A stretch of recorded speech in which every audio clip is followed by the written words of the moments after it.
hello भाई नमस्कार मोर YouTube परिवार चल आम शिखा पालंग पराटार शीत दिन आमको पालंग पराटा खाइबा भारी इच्छा है कहले चल मु फटाफट बन दौर थी आम तो साधारे बना चलते देखा नानी केमती प्रस्तुत कले प्रथम पालंग शाग जीरा कंचा लंका अदा दे ग्राइंडिंग करदे आम अटा तेल लुण ताको भल से दबा तापर देखो आम पालंग पराटा रेडी हो आम से अटा देहरे पकईदबा भल से मिसई दे हल्का हल्का पानी दे भल से चकड़ी दबा 20 मिनट चकड़ी दे घोड़े रखीदबा अटा चकटा केते सॉफ्ट हो जाइए आम गोल गोल कर गुड़ा प्रस्तुत करवा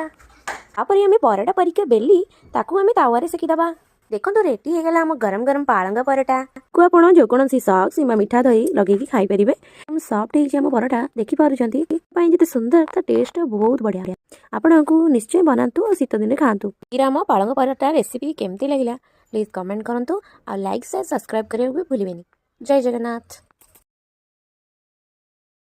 हेलो भाई नमस्कार मोर यूट्यूब परिवार